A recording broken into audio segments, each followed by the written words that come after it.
The air at the Miller Farm auction hung thick and heavy, a humid August cocktail of diesel exhaust, stale coffee, and quiet desperation. It was 1972. John Miller had lost his fight, not with the weather or the weeds, but with the numbers on a ledger book. Now his life's work was being picked apart, piece by his neighbors. I stood near the back, my hands shoved deep in the pockets of my worn denim jeans. The meager roll of cash I'd inherited from my father, a sweaty lump against my thigh. I was 24 years old, with 80 acres of black Iowa dirt to my name and a barn full of machinery that was already old when I was born. My father, a man carved from granite and caution, had taught me two things: how to turn a wrench and how to hate debt. A banker's smile is the prettiest lie you'll ever see, Jed, he'd told me 100 times, his voice raspy from a lifetime of unfiltered cigarettes. He'd worked himself into an early grave to hand me those 80 acres free and clear, and I felt the weight of that sacrifice in every bone. Up on the flatbed trailer, the auctioneer's rhythmic chant rolled over the crowd. A fine machine, gentlemen, a John Deere 4630, 2-year-old, cab, air and radio. Barely broke in. Who'll start the bidding at $20,000? Warren Bishop's hand shot up before the auctioneer finished the sentence. Of course it did. Warren was everything I wasn't. His father owned half the county, and Warren was hell-bent on owning the other half. He drove a new pickup, wore clean boots, and always had the local bank manager, a slick-haired man named Henderson, trailing him like a pilot fish. Warren saw farming not as a way of life, but as a hostile takeover. Get big or get out. He'd said it himself at the co-op just last week, loud enough for everyone, especially me, to hear. The bidding on the Deere was fast and furious, but it was always going to be Warren's. He had the bank behind him. He flashed a triumphant grin as the gavel fell at $24,500, a staggering sum.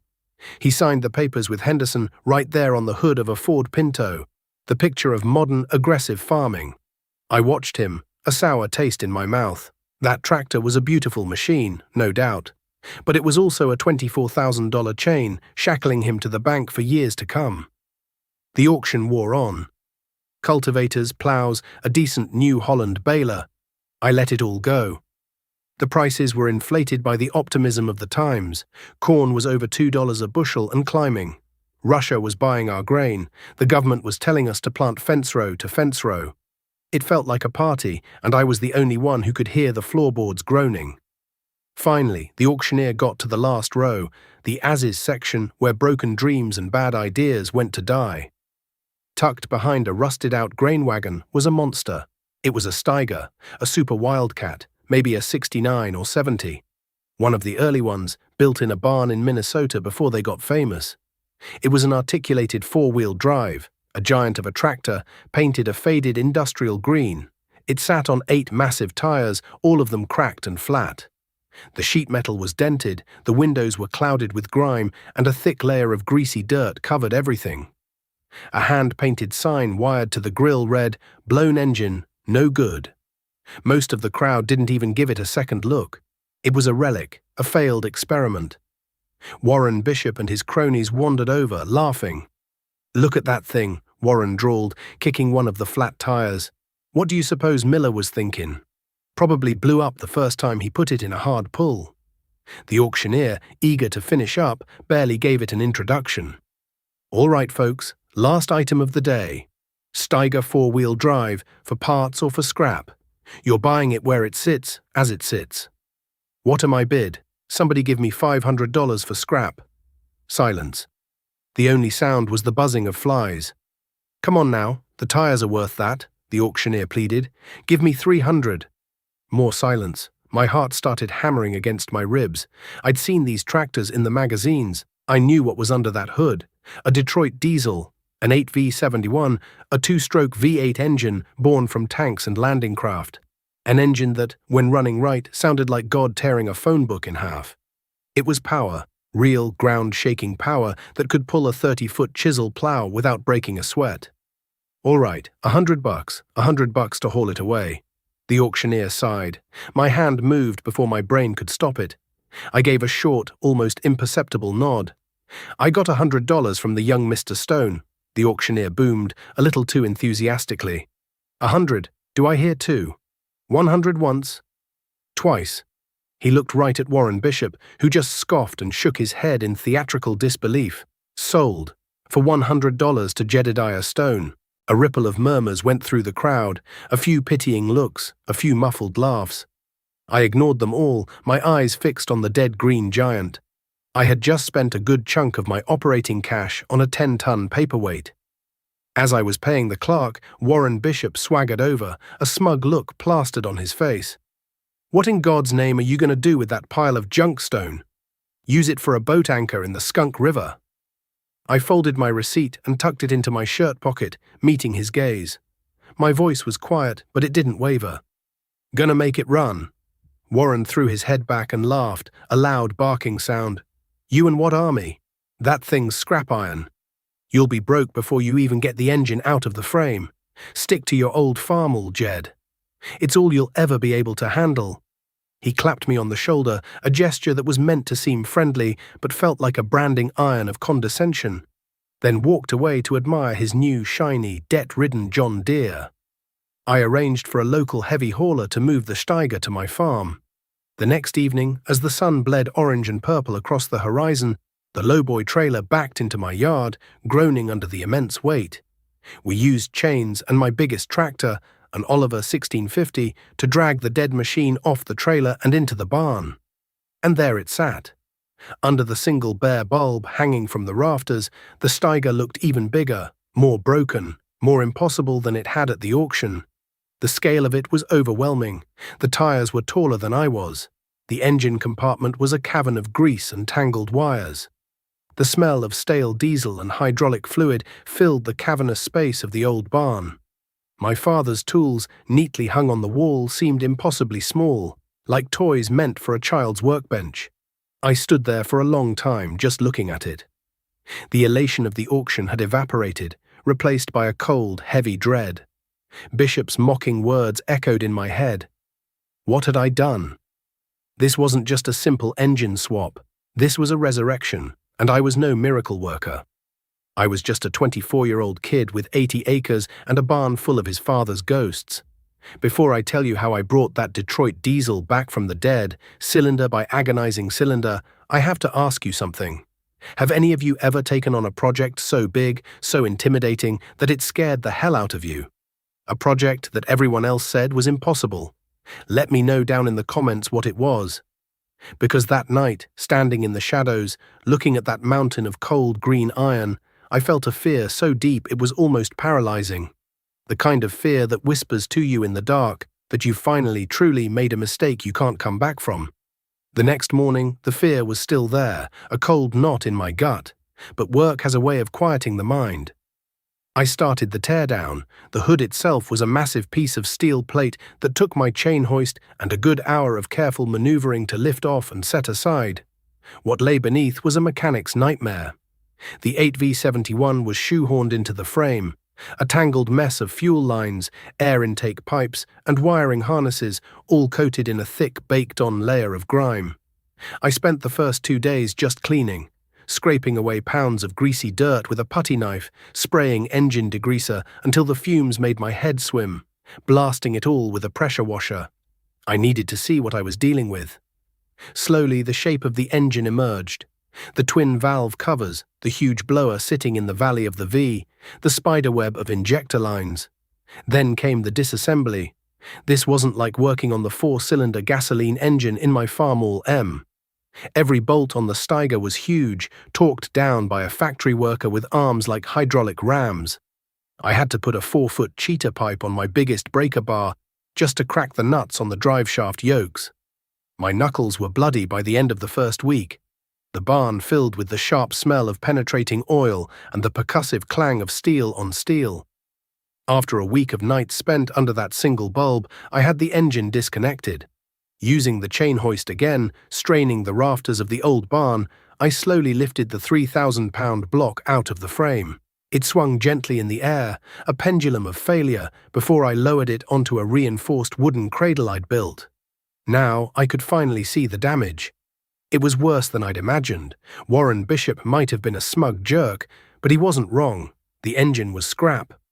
There was a fist-sized hole punched clean through the side of the block, a window into its dark, oily innards.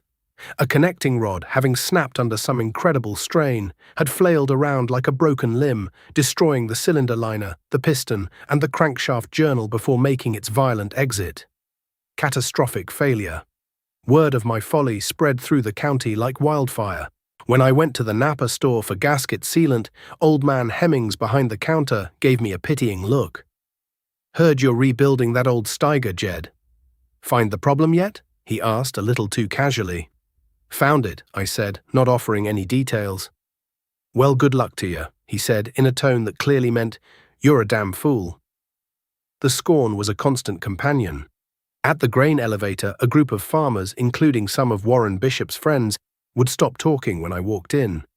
I could feel their eyes on my back. I heard one of them mutter, "Stone's folly," followed by a few low chuckles. Warren himself would make a point of driving by my place in his gleaming 4630, the radio blaring, kicking up a plume of dust as he passed my lane. He never waved. He just stared, a condescending smirk on his face. My only solace was Gus. He was a retired diesel mechanic who ran a small cluttered shop on the edge of town. He'd worked on Detroits in the army and knew them inside and out. I went to see him, my hat in my hands, and laid out the situation. He came out to the farm, wiped his hands on an oily rag, and spent a long time just looking at the wounded engine block. He chewed on an unlit cigar, his brow furrowed. "Well, kid," he finally grunted, "she's hurt bad. Real bad." "Can it be fixed?" I asked, my voice barely a whisper. "The block?" "No. You could try and weld a patch on it, but it'd never hold. The crank's shot too. And who knows what other damage that rod did before it blew. You need a new block, and a new crank, and a rod, piston, liner." He trailed off, shaking his head. "It'll cost you more than the tractor's worth." My heart sank. He saw the look on my face. "But," he said, a glint in his eye, "a new block ain't the only kind of block." He told me that the 8V71 was used in everything back then: buses, boats, generators, and thousands of semi-trucks. "Start calling the truck salvage yards," he advised. "Find one that's been rolled or rear-ended, something with a good engine. It's a long shot, but it's your only shot." So that's what I did. I was farming my 80 acres during the day with my father's tired, underpowered equipment. The Farmall M, bless its heart, was reliable but slow. The Oliver 1650 could pull a 5-bottom plough, but it struggled in the heavy soil. Every pass across the field was a reminder of the power sitting dead in my barn. A reminder of how much faster, how much more efficient I could be. My days were long, and my nights were longer. After a supper of canned chili and crackers, I'd sit by the phone with a stack of dimes and a list of salvage yards scrawled in a notebook. I called yards in Des Moines, Omaha, Kansas City, Minneapolis. The answer was always the same. "Nope, ain't got one." Or "got one, but it's seized up tight." Weeks turned into a month, then 2. The corn grew tall. I was burning daylight, burning money on phone calls, and burning hope. The project had stalled. The giant green tractor sat in the barn, a monument to my own arrogance. The whispers in town grew louder. I was falling behind, a man trying to bail out the ocean with a thimble while everyone else was riding a tidal wave of prosperity. Just when I was about to give up, to call the scrapyard and admit defeat, I got a lead. A gruff voice on the other end of a crackling line from a place called Sioux City Truck Salvage. "Yeah, I got one," he said. "Came out of a 71 Kenworth that jackknifed and burned. Cab's melted, but the engine looks okay. Fire never got to it. Can't guarantee nothing, though. You buy it, it's yours." The price he quoted took my breath away, nearly every penny I had left. It was the biggest gamble of my life. I didn't sleep that night. Before the sun was up, I had hooked up my gooseneck trailer to my old Ford F-250, emptied my savings account, and pointed the truck north. It was a 5-hour drive, 5 hours of second-guessing myself, of my father's cautious voice echoing in my head. But overriding it all was a stubborn refusal to let Warren Bishop be right. I would not fail. I found the salvage yard, a sprawling graveyard of twisted steel, and there it was, the Kenworth. Its cab a blackened, melted husk. But the man was right. The engine, covered in soot and firefighting foam, looked intact. I paid the man in cash, and we used a massive forklift to hoist the greasy, fire-stained Detroit onto my trailer. The whole way home, I drove white-knuckled, checking the rearview mirror every 10 seconds, hauling my last best hope behind me. The next few months were a blur of meticulous, painstaking work. Gus came by on weekends, offering advice and encouragement. "Detroits are like a Swiss watch, Jed," he'd say, pointing with a greasy finger. "Everything's got to be perfect. Cleanliness is next to godliness with these things." I took his words to heart. I tore the salvage yard engine down to the bare block on my barn floor. I cleaned every single part, every nut and bolt, in a tub of kerosene until it was spotless. I took the crankshaft and cylinder heads to a machine shop in Des Moines to have them magnafluxed and checked for cracks. They came back clean. It was the first piece of good news I'd had in months. Slowly, carefully, I began the reassembly. I used the best parts from both engines, creating one good one. I installed the new cylinder kits, tapping the pistons with their new rings gently into the liners, the smell of assembly lube thick in the air.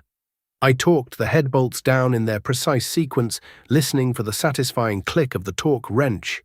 I spent a week just setting the injector timing and adjusting the valve lash, following the dog-eared Detroit diesel service manual like it was scripture. It was a long, lonely process. My only company was the low buzz of the barn light and the chirping of crickets outside. Finally, the day came. The rebuilt 8V71 was back in the Steiger's frame, all the lines connected, the fluids topped off. My hands were shaking as I bled the air from the fuel system. This was it. Every dime I had, every ounce of my energy for the past year had led to this moment. I climbed into the cab. The seat was cracked, the gauges were faded. I turned the key. The starter motor groaned, a deep guttural sound as it struggled to turn over the immense V8 with its 17:1 compression ratio. The whole tractor shuddered. It turned over once, twice, 3 times. A puff of white smoke coughed from the twin exhaust stacks. I kept the key turned. The groaning continued, then it was joined by a chuffing sound. More smoke, this time blacker. And then it happened. With a deafening, concussive roar, the engine caught. It wasn't a smooth ignition, it was an explosion. The barn, the ground, the very air around me vibrated as the screaming Jimmy came to life. The sound was overwhelming, a visceral, chest-thumping symphony of raw power that rattled the tools on the walls and sent a flock of pigeons scattering from the rafters. It idled with a loping, angry rhythm, spewing black smoke that quickly filled the barn. I sat there for a full minute, my hand frozen on the key, a wide, incredulous grin spreading across my face. It was the most beautiful sound I had ever heard. The resurrection of the Steiger coincided with the peak of the 1970s farm boom. The Great Grain Robbery, as they called it, sent commodity prices into the stratosphere. Land that had been $200 an acre 5 years ago was now selling for $1,000 and then $1,500. The banks, flush with cash, were handing out money like it was candy at a parade. The mantra from Washington was clear: expand, produce, borrow. And no one embodied that spirit more than Warren Bishop. With my Steiger running, I could now work my 80 acres with an efficiency I'd only dreamed of. The big tractor pulled a 24-foot field cultivator, eating up ground at a staggering pace. I did in a single afternoon what used to take me 3 days with the Oliver. For the first time, I was ahead of the weather, ahead of the weeds. I was making money. Not a lot, but enough. I paid my property taxes, filled my fuel tanks, and started to build a small cash reserve in a savings account at the bank. I was a ship with a single sturdy sail, moving steadily forward. Warren Bishop, on the other hand, was building a battleship. He used the equity in his new John Deere as a down payment on the 160 acres that bordered my farm to the east. He didn't even haggle on the price. He just signed the papers. Then he traded in the 2-year-old 4630 for a brand new International Harvester 1466, a beautiful red tractor with a turbocharged engine and a sticker price that made my head spin. He bought a bigger combine, a bigger planter, a new grain truck. His line of credit at the bank seemed bottomless. He and his father were the talk of the county, the poster boys for the new era of farming. They were featured in the local paper, standing in front of their massive grain bins, smiling. The article called them progressive and forward-thinking. Meanwhile, I was seen as the opposite. The community's earlier pity had curdled into a kind of dismissive condescension. They saw my Steiger not as a triumph of ingenuity, but as a sign of my backwardness. Why tinker with old junk when you could buy new? They saw my refusal to take on debt not as discipline, but as a lack of ambition, a failure of nerve. "You ought to leverage that 80 of yours, Jed," the banker, Henderson, told me one day when I was making a deposit. "Land values are only going one way, up. You could buy that quarter section south of you. We could have the paperwork drawn up this afternoon." "I'm good for now, Mr. Henderson," I said politely. "Just want to get a little further ahead first." He smiled, that pretty, dishonest smile my father had warned me about. "Don't wait too long, son. You'll get left behind." The pressure was immense. Every time I saw Bishop's new equipment rolling down the road, every time I heard the talk at the diner about record-high land prices, a seed of doubt would sprout in my mind. Was I the fool? Was I missing the opportunity of a lifetime, clinging to my father's Depression-era fears in a world of limitless growth? One evening in late fall, I was finishing up the last of my chisel plowing. The Steiger was running perfectly, the big Detroit roaring under the strain, the smell of diesel and turned earth hanging in the crisp air. The sun was setting, casting long shadows across the stubble. Across the fence line on the farm he'd just bought, Warren Bishop was also finishing up with his new IH-1466. As I made my last pass, I saw a car pull into Bishop's lane. It was Henderson, the banker. He got out, and he and Warren stood there talking by the end of the field. They were laughing, slapping each other on the back. Henderson handed him a set of papers, and they shook hands, a big celebratory handshake. Another deal, another loan. More land, more equipment, more debt. I shut the Steiger down, and the sudden silence was deafening. In that quiet, I felt a deep, unsettling chill that had nothing to do with the coming winter. I looked at my fields, paid for. I looked at my tractor, paid for. In the cab of my truck on the way home, I listened to the news on the radio. An economist was talking about inflation, about the Federal Reserve Chairman, Paul Volcker, and his talk of monetary discipline. He mentioned something about interest rates. They were ticking up, slowly but surely. The boom felt too loud, too frantic, too good to be true. It felt like a fever. And I knew, deep in the marrow of my bones, that fevers always break. A reckoning was coming, and as I looked across the darkening fields at the distant gleaming lights of Bishop's ever-expanding empire, I wondered if my one old tractor and a deep-seated hatred of debt would be enough to see me through the storm. The first sign of trouble wasn't a thunderclap, but a whisper. It was the summer of 1980, and the sky turned a hard, metallic blue and simply stayed that way. Day after day, the sun beat down, baking the black Iowa soil into a cracked gray plate. The corn, which should have been shoulder-high and rustling with promise, stood stunted and pale, its leaves curling inward as if in prayer for a rain that never came. The air grew thick with a fine dust that coated everything, a constant grit in your teeth. I felt the drought in the strained growl of the Steiger. The ground was like concrete, and the chisel plow fought for every inch. The big Detroit didn't complain, it just drank more fuel, its twin stacks, painting black smudges against the merciless sky. I was running lean, conserving every drop of diesel, every dollar. But I was running. Warren Bishop was not. I saw it one blistering afternoon from my own fence row. His new International 1466, the pride of the county, was sitting silent in the middle of his field, 100 acres of withered corn stretching out behind it. Warren had the side panels off the engine, and even from a distance, I could see the rigid anger in his posture as he stared into its complex guts. The new tractors weren't like my Steiger. They were packed with sophisticated hydraulics, intricate wiring, and components you couldn't fix with a crescent wrench and a piece of baling wire. They were designed for a dealer's mechanic with a specialized computer and a $500 service call bill. He was still out there when I finished my own work for the day, a solitary figure against the setting sun, a captain on a sinking red ship. A few days later, I saw the dealer's service truck finally pull into his lane. The word at the co-op was that a hydraulic pump had failed, contaminating the entire system with metal shavings. The repair bill, they whispered, was over $4,000. It was a cost Warren, already leveraged to the hilt, couldn't afford.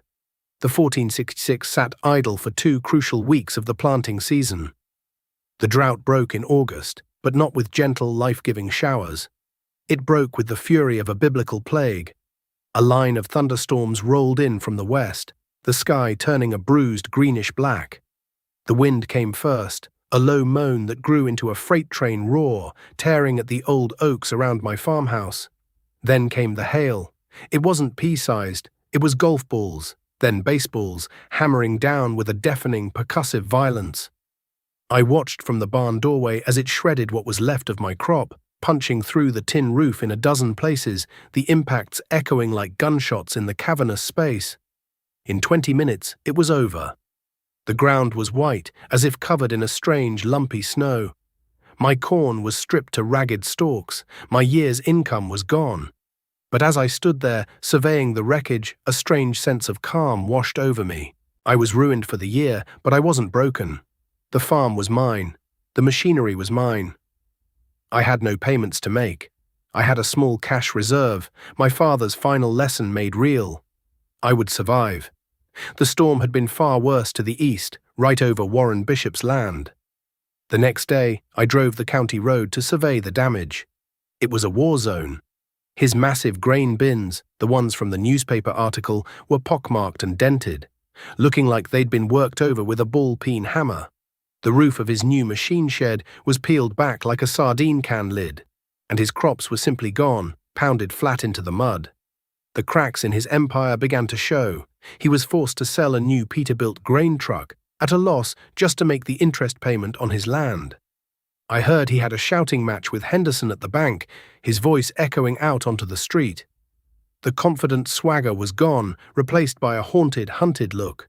The grain embargo against the Soviets had sent prices plummeting, and the talk on the radio was no longer about expansion, but about something called a cost-price squeeze. The party was over, the floorboards were finally giving way. The winter of 1981 was bleak and cold, but the real chill came from the Federal Reserve. Paul Volcker's war on inflation was a distant headline from Washington, but its effect here in the heartland was a declaration of war on us. The prime lending rate, which had been a manageable 8 or 9% when Warren signed all his papers, rocketed into the stratosphere. 15%, 18%. It finally crested at a soul-crushing 21.5%. For a man like me, with no debt. It was an abstraction, a number on the evening news. For Warren Bishop, it was a guillotine. The variable rate loans he'd taken out to build his empire were now devouring him alive. His monthly payments on hundreds of acres and $500,000 worth of equipment didn't just go up, they tripled. It was like trying to outrun a locomotive. The foreclosures started as a trickle, then became a flood. Every week, the local paper had a new notice of a sheriff's sale. Families who had farmed the same ground for 100 years were being put out on the road. Green and red and blue equipment, once symbols of pride, lined the fences of dealer lots after being repossessed. A grim silence fell over the county. The laughter at the diner was gone, replaced by hushed, worried conversations. You could see the fear in men's eyes, the same fear I'd seen in John Miller's face at that first auction. Warren fought it as long as he could. He let his hired man go. His wife took a job clerking at the grocery store. He tried to do everything himself, working from before dawn until long after dusk. But he was farming too much land with too little capital. He couldn't afford the inputs. The weeds started to get ahead of him in the spring. His fields, once meticulously clean, now had patches of foxtail and buttonweed, the telltale signs of a farmer losing his grip. The bank took the IH 1466 first. I saw the rollback wrecker pull out of his lane one morning, the big red tractor chained down like a captured beast. A few weeks later, they foreclosed on the 160 acres that bordered mine, the first piece of land he'd bought in his aggressive expansion. My Steiger became my salvation. Its simplicity was its genius. When a hydraulic line blew, I could drive to the Napa in town, buy a new hose and a gallon of fluid, and be back in the field in an hour for under $50. I didn't need a dealer. I didn't need a computer. My toolbox and the knowledge Gus had given me were enough. While my neighbors were waiting on back-ordered electronic parts or arguing with the bank for operating loans they couldn't get, I was working. I picked up custom work, plowing and dissing for farmers who had sold their big tractors to stay afloat. The roar of the 8V71 became a familiar sound across the county, a sound of survival. I wasn't getting rich, but every dollar I made was mine. I put it in the bank, and my small cash reserve began to grow into a respectable sum. I was the tortoise, slow and steady, while the hare lay bleeding on the side of the road. The end for Warren came in the fall of 1982. The final foreclosure notice was posted on the courthouse door. His entire operation, the home farm, the equipment, everything, was to be sold at auction. The man who had once stood beside the auctioneer as a buyer, a symbol of the bright, debt-fueled future, was now the reason for the auction, a casualty of that same future. He had gotten big, and now he was getting out. The day of the Bishop auction was a mirror image of the Miller sale a decade earlier, but colder, sadder. The sky was a low grey sheet, and a bitter November wind whipped across the yard, carrying with it the scent of rain and despair. The crowd was thinner this time, the faces more gaunt. There were no optimistic young farmers eager to expand. There were only survivors, vultures, and ghosts. I stood near the back, just as I had before, my hands in my pockets. But this time, the lump in my pocket wasn't a sweaty roll of inherited cash. It was a cashier's check from the bank, for a sum that would have staggered my 24-year-old self. I had spent the last few years living like a monk, saving every penny, my father's words about debt echoing with every deposit I made. Warren was there, standing beside his wife. He looked 10 years older. The smug confidence was gone, replaced by a hollow-eyed resignation. His father, the man who had bankrolled the expansion, looked utterly broken, a stooped old man aged 20 years in two. Henderson, the banker, was there too, but he wasn't smiling. He stood with the auctioneer, his face a grim professional mask, trying to recoup some of the bank's catastrophic losses. The auctioneer started with the small items, the tools, the wagons. The bidding was sluggish, the prices heartbreakingly low. No one had any money. Then they came to the big items, the planters, the combines. They sold for pennies on the dollar. Finally, they pulled a tractor into the center of the ring. It was the IH 1466. It was no longer gleaming. The tires were worn, the paint was faded and scratched, a testament to Warren's desperate final struggle. "All right, folks, a good tractor here," the auctioneer began, his voice lacking its usual fire. "International 1466, runs good. Who'll start it at 10,000? Silence. The wind whistled through the bare branches of the maple trees. "Come on now, it's worth more than that in scrap. Give me 8,000. More silence. I looked at Warren. He was staring at the tractor, his tractor, the one that had represented the peak of his ambition. His jaw was clenched so tight a muscle jumped in his cheek. He wasn't just losing a piece of machinery, he was losing a piece of himself. In that moment, all the resentment I had held for him, all the anger at his condescension, just evaporated. I didn't see a rival. I saw a farmer who had loved the land and lost the gamble. He had believed the promises of the bankers and the experts, and they had led him right off a cliff. He had made the mistake of confusing credit for cash and debt for wealth. 5,000, I said, my voice clear and steady. Every head turned to look at me. Henderson the banker's eyes widened in surprise. Warren's head snapped around, his face a mask of disbelief and wounded pride. "I've got 5,000 from Jed Stone," the auctioneer boomed, a spark of life returning to his voice. "Do I hear 6? A man from the next county bid 5,500. 6,000, I said without hesitation.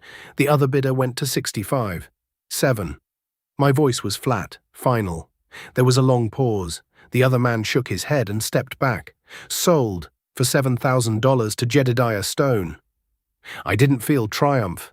I just felt a profound sense of gravity, of the turning of a great wheel. After the auction was over, as people were drifting away and the bank was settling its accounts, I walked over to where Warren was standing alone by the empty machine shed. He wouldn't look at me, he just stared at the ground. "Come to gloat, Stone," he mumbled, his voice thick. "Come to tell me you told me so?" "No," I said quietly. "I came to make you an offer." He finally looked up, his eyes wary. "I bought your home quarter," I told him. "The 80 with the house and the buildings. Paid the bank's price for it." It was true. I had made a deal with Henderson before the land even came up for auction. The thing is, I don't need another house to live in, and I could use a good man to run that ground for me. Someone who knows it better than anyone. He stared at me, speechless. He looked for the trick, the angle, the insult. He found none. "I'll rent the house to you and your family," I continued, "for $1 a year, and I'll pay you a fair wage to farm this 80 plus a share of the crop. You can use the 1466. A man ought to have his own tractor." Tears welled up in his eyes. The proud, arrogant Warren Bishop, the man who had laughed at my pile of junk, broke down and wept. He didn't say anything. He just nodded, a deep, shuddering nod of a man who had been thrown a lifeline when he was already halfway under. The years that followed were lean, but they were good. The farm economy slowly healed. Warren worked for me for 5 years, and he was the best hired man I ever had. He worked with a quiet humility and a fierce dedication. We never spoke of the past, but an understanding grew between us, forged in the shared soil and the hard-won lessons of survival. Eventually, he saved enough to buy a small farm of his own a few counties over, a modest operation he ran with his son, entirely debt-free. The last time I saw him, he shook my hand and said, "You taught me more than my father ever did, Jed. You taught me the difference between the price of something and its value." My own farm grew. I bought the foreclosed land around me, paying cash, never borrowing a dime. The whispers in town changed. Stone's folly became Stone's luck, and then finally, Stone's wisdom. Farmers would stop me at the co-op, asking for advice, their voices tinged with a respect that had been absent for years. They finally understood. They had seen the truth of my father's words written in the foreclosure notices and the auction bills. Years later, when I was a greying man and my own son was a teenager with grease under his fingernails, he found me in the old barn. The Steiger was still there.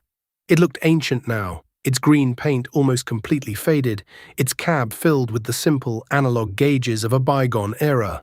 But it was still the heart of the farm. "Dad," my son asked, wiping his hands on a rag, "why do we still keep this old thing? We've got newer tractors now." I walked over and laid a hand on its massive, dented fender. The steel was cool to the touch. "This tractor," I said, my voice a little thick, "is more than just iron. It's a lesson." Everyone else was buying shiny new tractors with borrowed money. They looked smart. They looked successful. I bought this pile of scrap for $100 and poured my life into it. They laughed at me. I looked my son in the eye, making sure he was listening. When the hard times came, and they always come, their shiny tractors belonged to the bank. This one, I patted the fender again, this one belonged to me. It pulled us through. It taught me that what you own outright is worth more than anything you can borrow. A banker's smile is the prettiest lie you'll ever see. He nodded, understanding dawning in his young eyes. "Now," I said, climbing up into the worn operator's seat. "Let's see if the old girl will start." I turned the key. The starter groaned, the tractor shuddered, and a puff of white smoke coughed from the stacks. Then, with that same concussive, soul-shaking roar that had filled the barn all those years ago, the 8V71 Detroit diesel exploded to life. The sound vibrated through my bones, a deep and honest thunder. It was the sound of defiance, the sound of survival. It was the sound of home.